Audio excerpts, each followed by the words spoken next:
Okay guys, okay, ready na ito. Umiinit na. So, ang gagawin natin guys, lalagyan natin na itong extra virgin oil, okay? Tsansyahin ko na lang. I guess sisisahin ka na po sa 2 tablespoon para hindi masyadong mamantika. Alright. I-warm natin ng konti bago natin hulog yung sibuyas. Bawang muna, saka sibuyas. Okay, saka yung karni. Okay? Alright guys. Okay.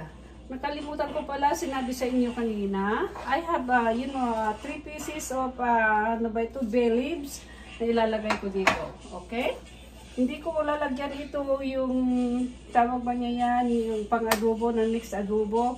Kasi masyadong too much sa yun. Kaya ito na lang ang gagawin kung ihahalo sa pangpasarap natin. At saka gagamit ako ng list na Kikkoman sodium, okay? This is less sodium guys, soy sauce, alright? Ito ang gagamitin natin. So, ngayon, habang umiinit ito, I just drop it already. Okay, gigisa na tayo ng bawang. Alright? Gisa tayo ng bawang.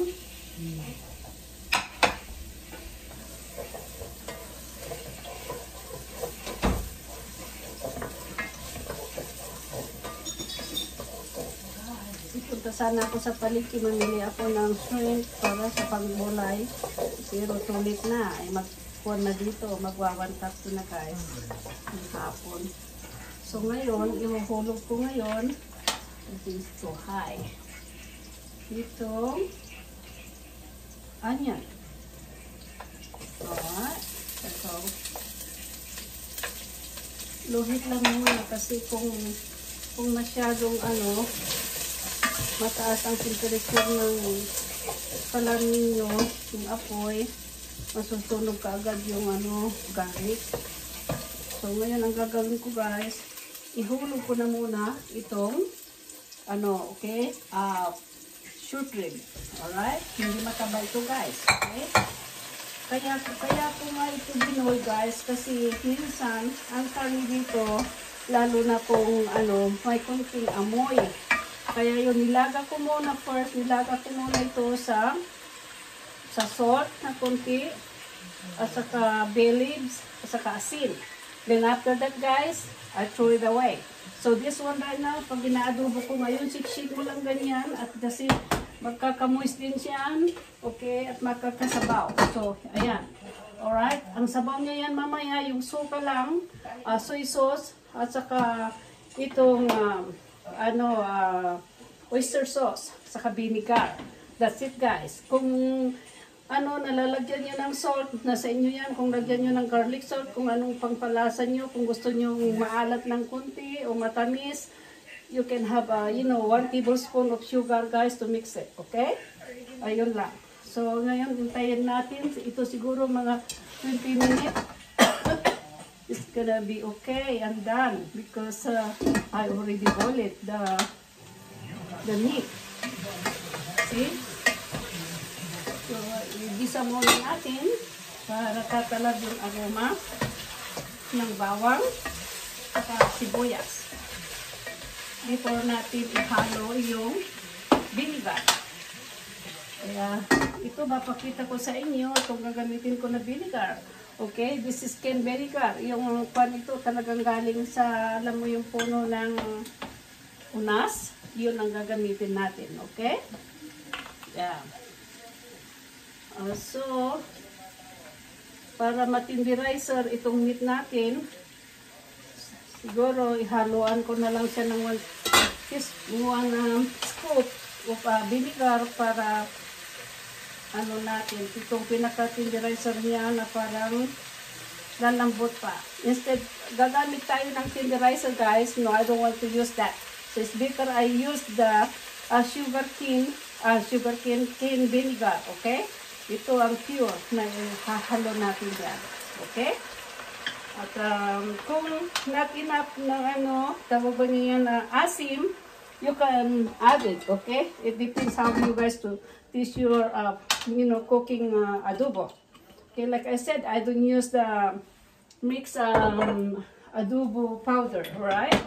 So, pakuluin ko muna ito para lagay ko ng high. At ilalagay ko na rin yung paminta para may aroma, alright?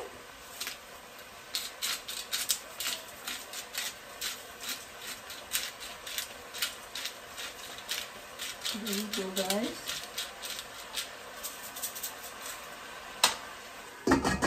Okay. So, ayan. Saka ito, lalagyan ko ito ng mga 1 scoop lang instead na 3/4 lang ito na kuwan. I think that's okay. Okay. Ito hahalo natin para matindira, malasahan din ang aroma ng oyster sauce. Lalagyan na natin ng soy sauce. Tapos antayin natin ng mga 20 minutes o 15 minutes. Okay, this one I think, guys, is maybe 1/3 cup only, of the kikuman, okay? Kasi yun ang pinaka-pudding natin na hindi na natin lalagyan ng asin o whatever, i-mix nyo dito na ingredients. Alright? So, ganito ako magluluto. Minsan, kung apurahan, ayun ang sabi ko sa inyo, kung maganda yung karne na nabili nyo, very tender at saka ayun, pwede nyo na ikisa na raw na pero hindi ganun sa akin. Ilagay nyo muna para maalis muna yung amoy ng karne.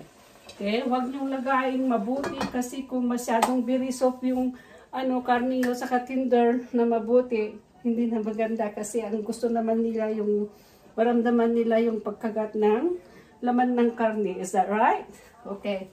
So, ngayon, nalagay ko na yan. Mayroon na tayong vinegar. Mayroon na tayong paminta. At saka itong less sodium na tawag ba niyan? Kikuman. Okay?